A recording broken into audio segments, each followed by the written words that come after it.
Assalamualaikum warahmatullahi wabarakatuh. Selamat pagi anak-anak, apa kabar semuanya? Kembali lagi dengan Ibu dalam kegiatan daring.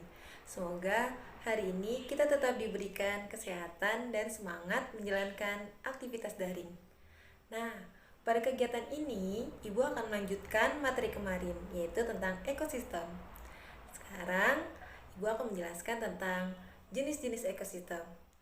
Ya, sebelum memulai pelajaran, alangkah baiknya mari kita berdoa menurut kepercayaan masing-masing. Berdoa dimulai. Selesai. Ya, pagi ini Ibu akan menjelaskan tentang jenis ekosistem.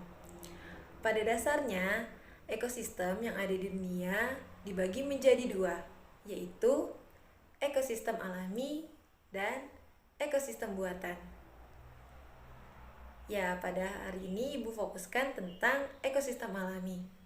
Ekosistem alami tercipta dengan sendirinya, terbentuk oleh adanya pengaruh alam sekitar, tanpa adanya campur tangan manusia.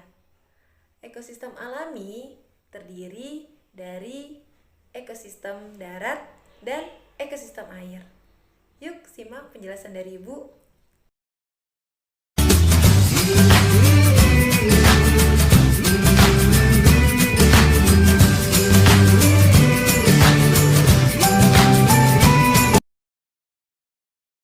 Hutan hujan tropis merupakan salah satu hutan dengan tingkat keanekaragaman hayati yang tinggi.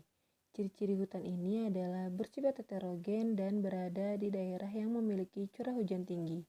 Ekosistem hutan hujan tropis di Indonesia dihuni oleh berbagai jenis flora dan fauna, seperti harimau, bermacam-macam burung, badak, monyet, ular, serangga, dan juga pohon-pohon yang berdaun lebat.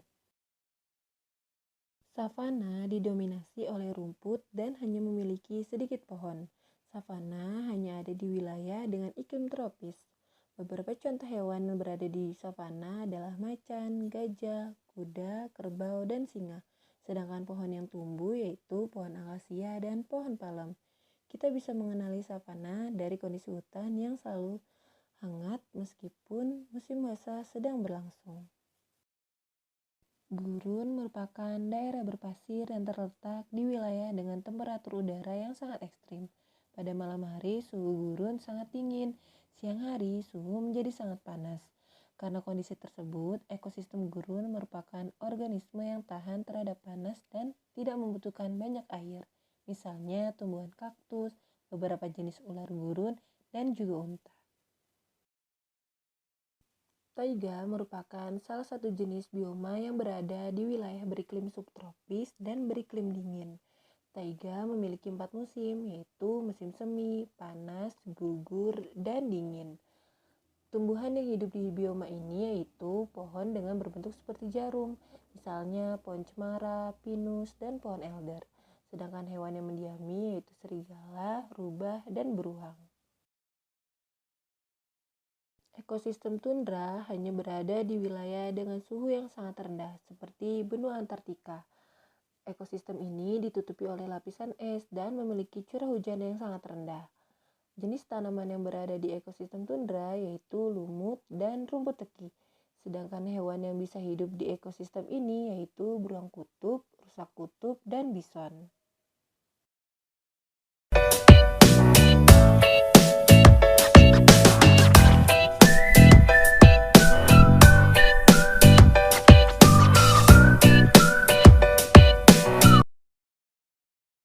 Danau adalah sebuah cekungan besar yang terisi oleh air.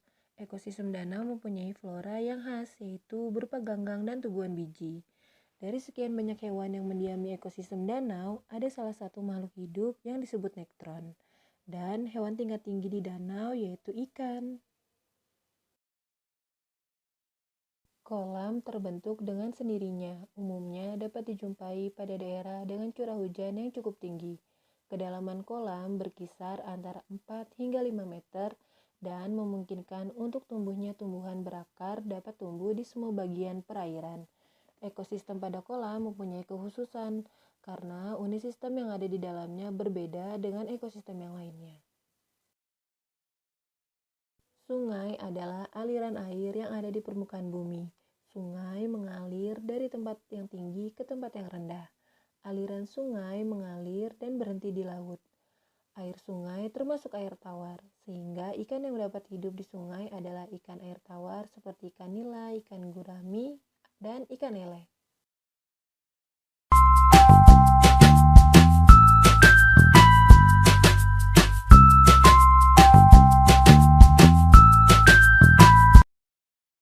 Banyak orang mengira karang adalah tumbuhan, tapi sebenarnya karang adalah hewan.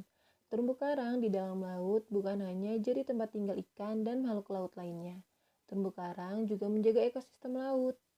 Di lautan, keluarga dekat karang yaitu anemon dan ubur-ubur. Ekosistem laut dalam berada pada kedalaman lebih dari 2000 meter dari permukaan laut. Ikan yang hidup di daerah ini memiliki kemampuan bertahan hidup yang berbeda, karena daerah ini sangat gelap, sehingga ikan di daerah ini cenderung buta. Salah satu hewan prasejarah yang dipercaya masih hidup di kedalaman ini yaitu hiu megalodon dan gurita raksasa. Ya, sudah mengerti bukan? Tadi kita sudah belajar tentang ekosistem alami yang terbagi menjadi dua, yaitu darat dan air. Contoh dari darat yaitu hujan tropis, savana, gurun, taiga, dan tundra.